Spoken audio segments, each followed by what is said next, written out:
tsy atsika fa ny fahasoavan'Andriamanitra miaraka amintsika. Isika fa ny fahasoavan'Andriamanitra miaraka amintsika noho izy roantsika sandrivaky sy asantsika miaraka aminy. Ny fianakaviana no taniketsa ipoiran'ny vocation. Déploie ton cœur et viens nous sauver. Délivre-nous de tout. Fa sisika tokoa fa ny fahasoavan'Andriamanitra miaraka amintsika. Sisika fa ny fahasoavan'Andriamanitra miaraka amintsika noho izy roantsika sandrivaky sy asantsika miaraka aminy. Fa olo raika atokotran'isika ao aminy, fianakaviana iray ao aminy, tsy misy hevitrevitra. Ny olo no mampizara indraindray fa Andriamanitra i Jesoa lay mpiandrony tsara ran'olotra ny aina, olo raika. Ary ao amin'ny fiangonana, ao amin'ny eglizy dia sambatra atsika mahasapa an'izay.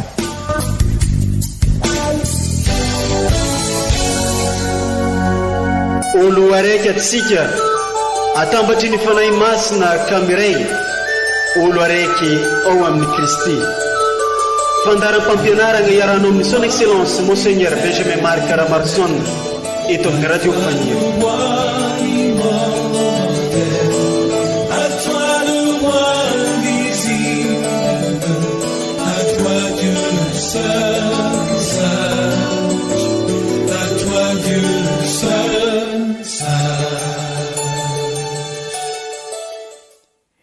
Iventeso ira vao ny tompo, irao ny tompo ry tany tontolo. Fiandrianana sy fahamendrena no mialoha azy, ery sy arevaka no amin'ny toerany masina. Salamo 5:20. Ankafaliana no iarabanantsika rehetra izay magnaraka tsy tapaka ity onjam-peon'ny radio Faniry mamitsika ity, izay onjam-peo mitady mandrakariva ny ampanjaka ny fanjakan'Andriamanitra eto amin'ity diosèse mamitsika ity, izay onjam-peo ihany koa mampitambatra antsika ho iray ato anatin'ny diosèse. Toloranay fiarabagna manokana antsika EOV jiaby tratran'izao alahady 3 mandavantaona amin'ny taona be izao. Isoragna ianao izay mankamamy manokana ny fampianarana sy toritenin'ny Monseigneur Archevêque eto amin'ity onjam-peon'ny radio Faniry ity. Koa amin'izao alahady 3 mandavantaona amin'ny taona be izao dia toloran'ny eglizy loha hevitra isika ny hoe ny tarehy ratsy no tsy azo ovana fa ny toetra ratsy azo ovana. Indeo renesitsika ireo vakiteny masina arosin'ny eglizy amintsika izay arana fampianarana sy toriteny avy amin'ny Monseigneur Archevêque ray aman-drenitsika.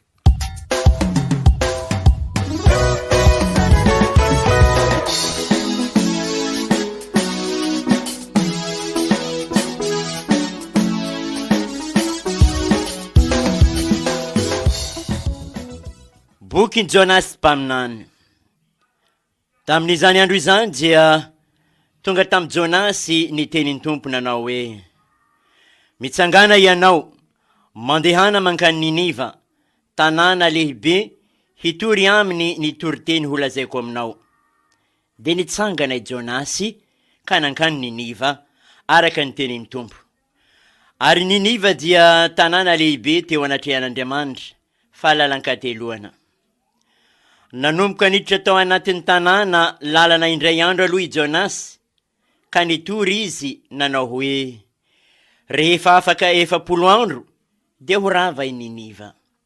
Nino an'Andriamanitra ny olona tao Niniva, ka niantso fifadian-kanina sy ny tafy lasaka avokoa, hatramin'ny lehibe indrindra ka hatramin'ny kely indrindra. Nahita ny nataon'izy ireo sy ny alany tamin'ny lalan-dratsy ny Andriamanitra, ka nanenina tamin'ny loza voalazany hamelezana azy ireo Andriamanitra, ka dia tsy nitanterahany indray izany. Izany ary ny tenin'ny Tompo, isaorana ny Andriamanitra.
Vaky teny masina faharoa, taratasy voalohan'ny masindahy Paoly apôstôly ho an'ny kristianina tany Korinto.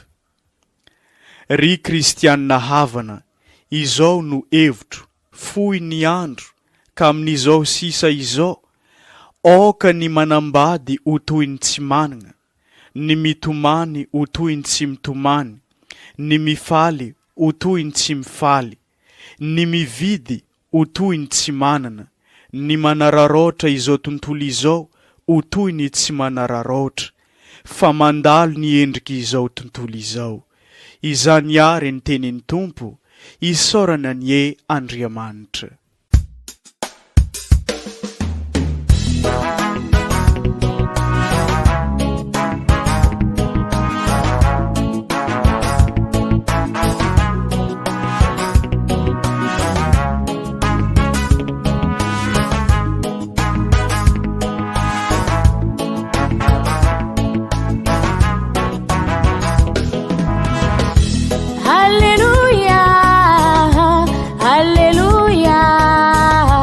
Hallelujah,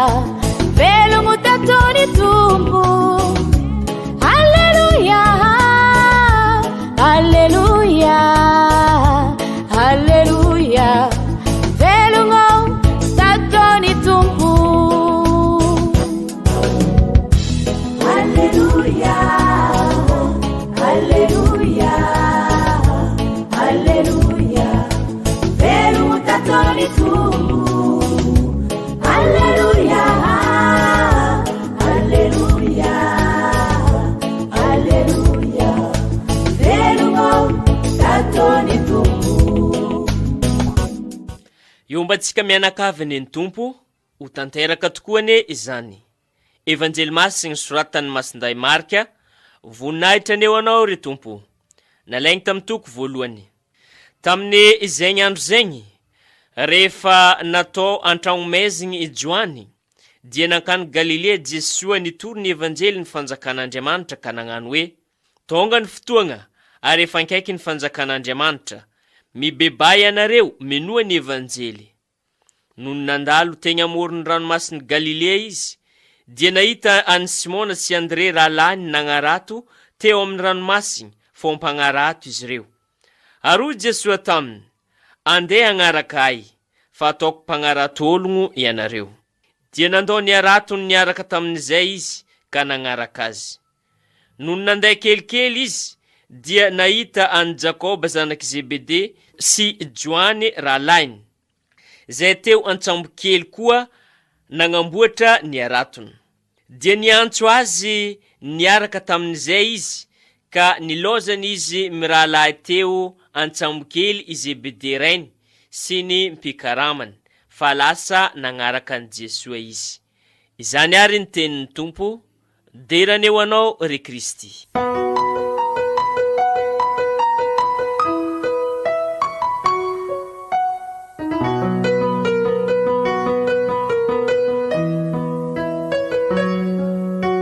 Ry kristiana ava malala ao anatiny mandavataona tokosika, fotoana andalinasika ny finoasika, fa indrindra moa amin'izao anaovasika depart vaovao ka afasika miatrika an'ity valanaretina zay manakorontana sika, ary dia nilazaisika aza fa tena fanonganam-panjakana, fanjakan'Andriamanitra misy ny tadiaviny adabony, ka ny finoana irery ihany no afahasika miatrika an'izany. Ary dia raha tamin'ny alahady lasa teo dia nampisehiviny eglizy fa nantsoin'Andriamanitra isika ary nahazo vocation irainy eo ve missionnaire vita batemisika, samy natsoin'Andriamanitra isika eo anivon'izao tontolo zao,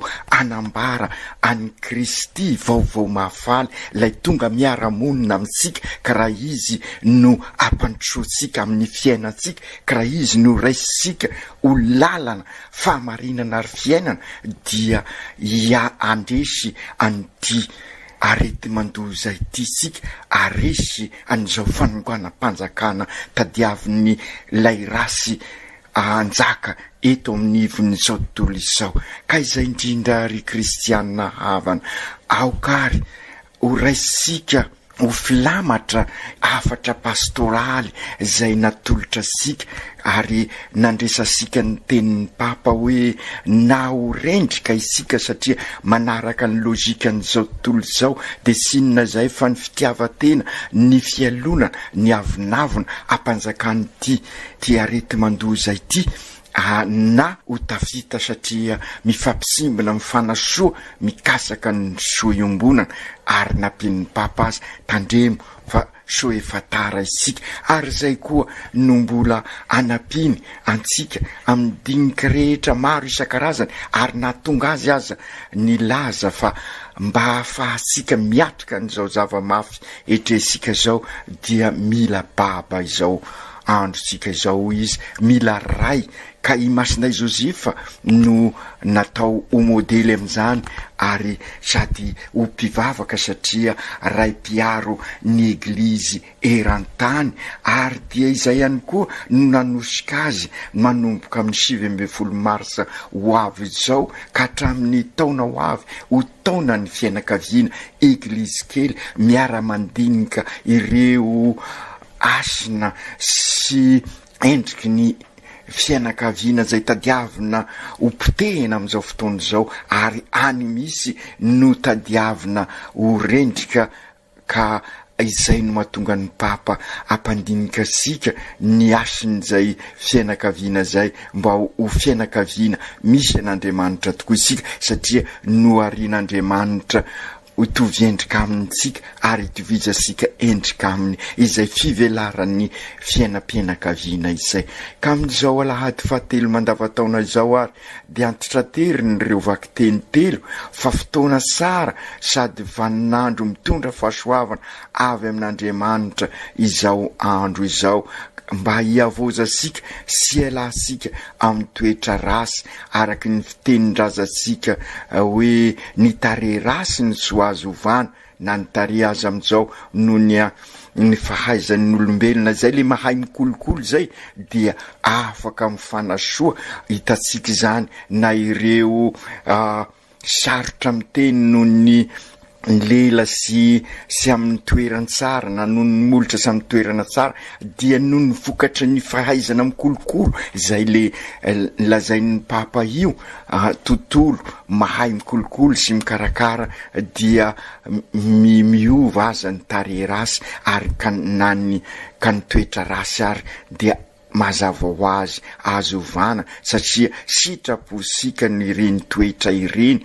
avy ao anatin'ny fo ka izay indrindra ny votoato ny tenin'Andriamanitra amintsika raha teanao départ vaovao tokoa isika raha teanao fiaingana vaovao ka anao lay changement radical ho isika de comportement fivampenitra mahery-vaika amin'ny fitondran-tenantsika dia ny toetra rasy ny toe-piainantsika no sy maintsy miova voalohany ary io no irian'Andriamanitra ho sara ka izay indrindra no antitra terin'ireo vakiteny androany ka mampirisika sikary ny eglizy mba hiroso amin'ny lalindalina fa indrindra ny fianakaviana eglizy kely miara mikolokolo sy manaza ny tontolo iaina amin'izao dingana faharoa izao zany hoe anova ny toetra rasy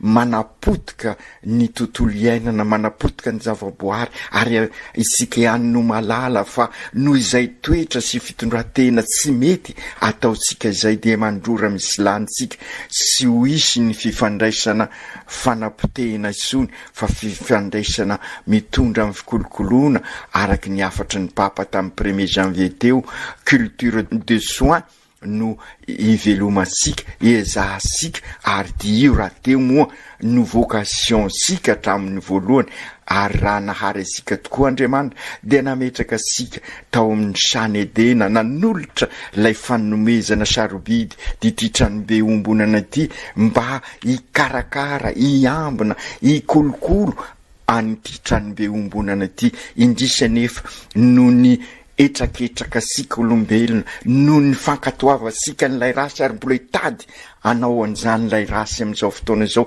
dia sy nanatanteraka ny vocation sikisika ka aokary hibebaka isika hiala amin'ny fitondran-tena rasy ka hiverina amin'izay fikolokoloana sy fiambenana ary ny fiasana ho sara ho soa an'ny ity tranobe ombonana ity voalaza ao amin'ny vakiteny voalohany tokoa ary ao amin'ny boky Jonas raha ny anso ny mponina tao Ninive Jonas ary fantasika fa isika koa amin'izao fotoana vanim-potoana iainantsika izao dia tahaka ny mponina tao Ninive ihany koa mila pitarika isika tahaka ny Jonas mila baba isika hoy ny papa ka sy nataotra i Jonas marina navozo izy fantatra sika ny tantarany fa rehefa nekeny ny sitrapon'Andriamanitra dia lasa izy nyroso ny anso fibebahana ho an'ny Ninive maro ny zavatra mifaomaofao amin'ny fiainansika vokatra ity valana retina ity vokatra ity korotana virus ity vokatra ity fanokanam-panjakana hafahafa ity maro ny zavatra sy araka ny sitrak'Andriamanitra eo amin'ny fiainansika andavanandro ary dia mira amin'ny fiainana tao Ninive tamin'izay fotoana zay ka aokary ibebaka tokoa isika ary dia fantatsasika fa noho ny reny sy fampanjakana ny rariny noho ireny fanitsakisahana ny zo maro isan-karazany reny noho ny fahalavitany ny fahatoniana sy ny sisa dia lavitra tokoa any filaminana sy ny fiadanana ny fiainansika ka aokary ibebaka isika ny anso reo mponina tao Niniva i Jonasy tahaka izany koa no iantsony eglizy mpaminany reny mpampianatra ansika ankehitriny araka ireny afatra maro isan-karazany atolotry ny papa atolotry ny eveka amin'ny toerana maro isan-karazany ireny toriteny manasa sika mba hitodika bebe koa amin'ny tena mahaolona sika amin'ny mahazanak'Andriamanitra sika anisan'izany ny taratasy nanambaran'ny papa an'ity taona ny masinday Josefa ity ka nilazany mazava fa mila ray izao tontolo izao mila baba karaha i masinda Josefa ka i masinda Josefa tokoa no modely ary sy vitany modely fa araky ny voalazan'ny papa ray mpiaro ny eglizy erantany zany hoe ny izao tontolo izao ka mivavaka ao asika izy torak' izany koa no iantsona ny fianakaviana andinika ny vokasion koa amin'ny alalan'ny fandalinana ny taratasy fanentanana ny voka taorinan'ny synody Amioris Laetitia afalian'ny fitiavana toizasika izany niezaka efa nataosika eto anivon'ny dioseze araky ny afatra pastoraly fahawita zay azo lazaina fa mamaritra sara ireo voalazan'ny papa ireo marina talohan'ny nivoan'ny afatry ny papa ny nivoan'ny taratasy pastoraly ka noho izany ny afatra ny papa manamafy ireo dinika sy dingana zay sy maintsy ataosika ary de io no manamarina fa tsy misy kisendrasendra tokoa ao amin'Andriamanitra anjarasika izany ny miroso fa eo ampelantanasika ny fitaovana rehetra anjarasika no miroso tahaka ny Jonasy ny salasala i Jonasy amin'ny tantarany kanefa rehefa sapany fa izay tokoa ny lalana de ny roso izy ka teo anivon'ny fiarahamonina no nanambara fa mila ny fibebana ny anso fibebana izy ka isika ihany koa amin'ny alalan'ny fiainansika amin'ny fahezasika mampitrotra ny finoana sy ny fiainana andavanandro dia ampiova ny fiainan'ny fiarahamonina ny tontolo mpiainana misy asika ary de izay nohezaka ataosika amin'izao ka anjaran'ny fianakaviana eglizy kely ary no mandrafitra an'izay araky ny averiberisika matetika ny fianakaviana eglizy kely de izay rafitra misy fiombonana ka anisan'izany ny toeram-piasana ny sekoly ny vomieranasa ny fikambanana masina ny firohotana ny communauté misy ansika isan-karazany ary dia mentefa hatrany amin'ny firenena izany ary mentefa amin'ny tanàna misy asika izay no mahatonga asika manao hoe eglizy fiombonana eglizy fototra eglizy iraka ka nanasa any Niniva i Jonasy anao depart vaovao ka izay koa no anasana sika ary de isika no hitarika ny olona amin'izany satria EOV missionnaire tabernacle velona sika mila finiavana be dehibe izany ezaka ataosika zany fantatra sika fa sy nandeha ho azy ny anso avy nataon'ny Jonasy tao Niniva ary dia ny anso fifadiakanina sy fitafiana lasaka izy mba anambarana fa rasy ny fiainana tamin'izay ka izay koa raha tiasika ny hiova dia sy maintsy mila sakrifisy izay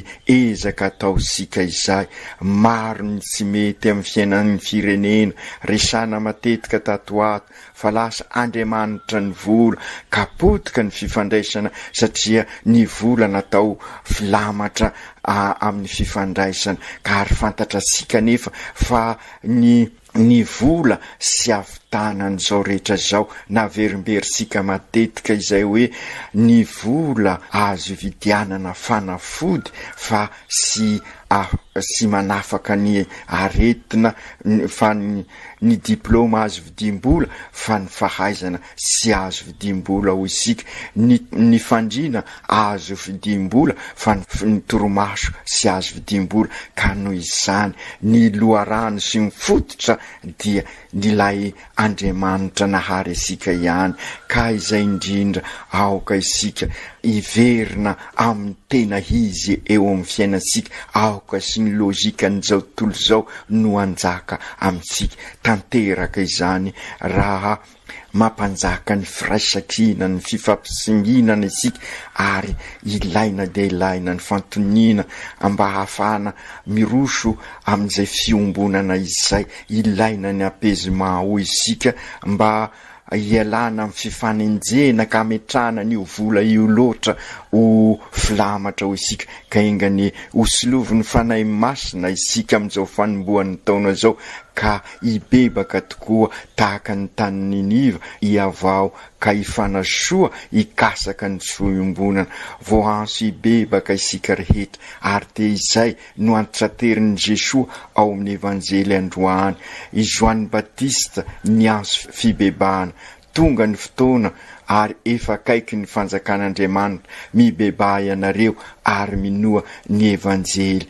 Aokarisika andray an'izany tenin'Andriamanitra izany mba anaova sika ny depart vaovao tokoa. Izao ny fotoana fiomanana ny fandraisana an' Jesoa, ka rehefa mandray an' Jesoa isika ka itoerany dia tena noely tokoa ny fiainansika, izany hoe eo anivosika Andriamanitra. Ka raha Andriamanitra eo anivosika ary Andriamanitra ivo ny fiainansika dia anjaka amintsika tokoa ny fanjakan'Andriamanitra, ary dia ho resy ity fanjakana tady ahorona eo anivon'izao tontolo zao ty. Ary izany raha teo moa ny vavaka ataosika isaky ny manao ny raina ny an-danitra isika ho tonga ny fanjakanao.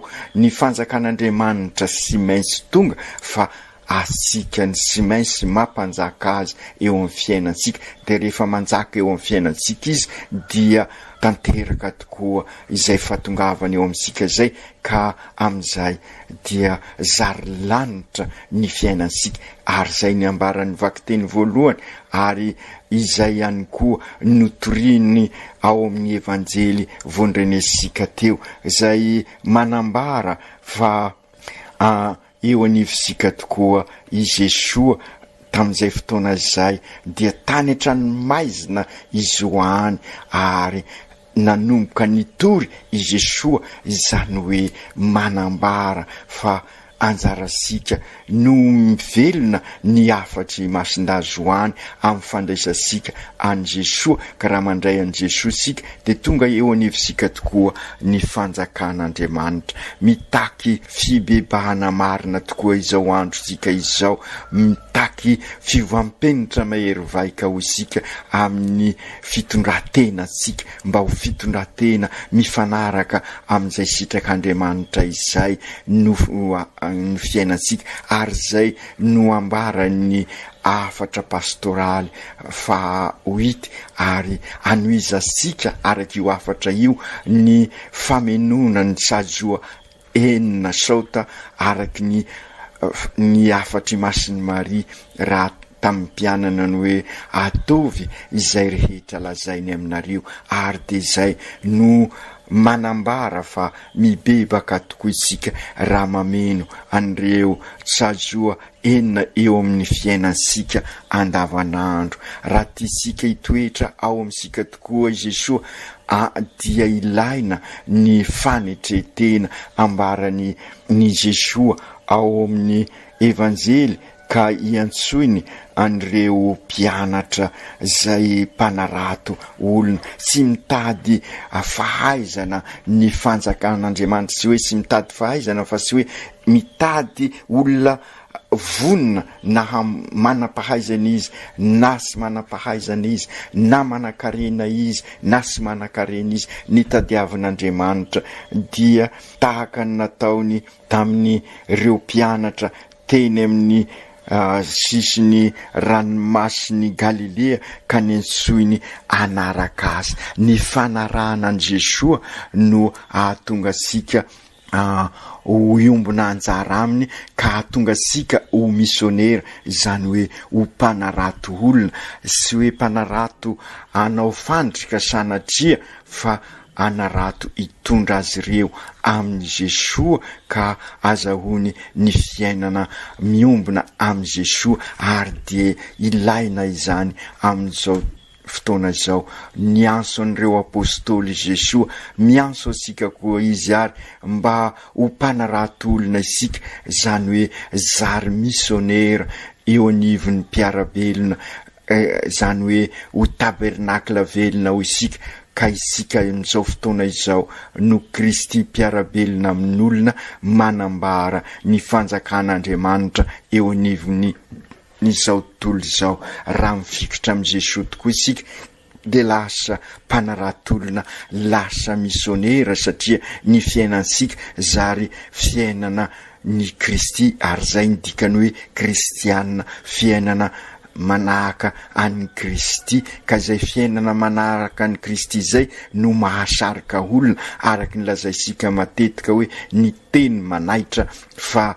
ny atao no mahasarika, ary de izay no nataon'ny Jonas tao Ninive, ary de sy ho lazaina amintsika tokoa fa izay Jesoa sy nanao kobaka mbava izy, fa ny fiainany manontolo dia ny fanaraka tamin'ny fampianarany. Ka raha mianso asika ary izy ankehitriny dia izay koa ny iriny, ary atonga sika ho mpanarato-olona. Ry Jesoa Tompo, ampianaro izahay, ieky ny fampianaranao, ary indrindrindrindra ieky fadiso eo amin'ny fiainanay, ka mba ny fanainao masina ny anovanay, ka anana fiainam-baovao zahay amin'izao taona vaovao izao. Ampio izahay hiala amin'ireny toetra rasy mahazatra anay ireny, ka hikendry kokoa ny fiainana tsaratsara ao aminao. Fantatrao izahay tahaka ny nafantaranao ny masinday Paoly, zay milaza hoe ny sara zay kendreko sy vitako, fa matetika ny rasy ny tanterahako, ka izay tokoa avelao ny elokay. Ampio izahay hitraka eo amin'ny fiainanay, azavao zahay tahaka ny nanazavanao n'ireo mpaminany, tahaka ny Jonas, tahaka n'ireo apôstôly, tahaka ny Lucien Botovasoa, mba apôstôly izory amin'ny fahamarinana, ampanjaka ny rariny sy ny hisiny, ary hitondra ny hafalinany vaovao mafaly eo amin'ny fiainanay, ka ho tabernakla velona tokoa ny izahay, mba hoe ho velona izahay eo amin'ny fiainanay andavanandro. Masiny Maria renin'Andriamanitra, masinday Joseph, mivavaho an'ny fianakaviana, ko mba ataovy tonga sehatra anjakan'ny fiombonana, ataovy tonga selakla iranay mivavaka, ataovy tonga sekoly anivozanay fahalalana ny evanjely, ary ataovy tonga eglizy kely ao atokantrano ao, ataovy ho eglizy kely miezaka mikolokolo sy manaja ary miaro ny tontolo iainana, miaro ny zavaboary, ka hahitanay fivelarana marina tokoa. Aoka tanteraka izany amin'ny anaran'ny Ray sy ny Zanaka sy ny Fanahy Masina.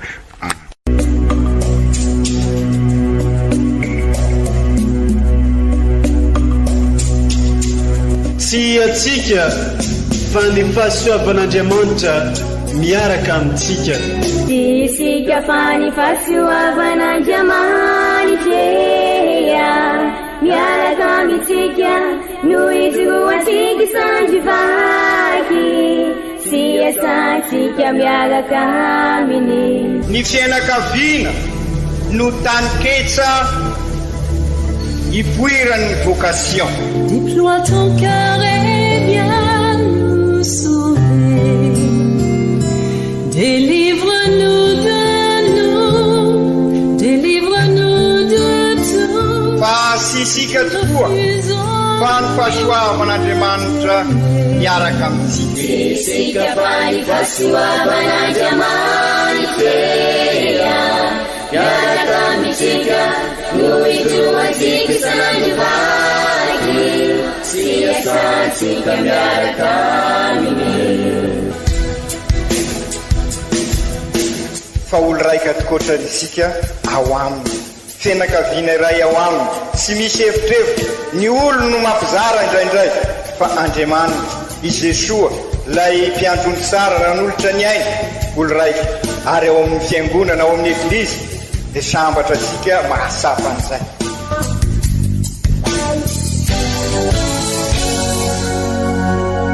Olo araiky atsika atambatry ny fanahy masina kamiray, olo araiky ao amin'ny Kristy.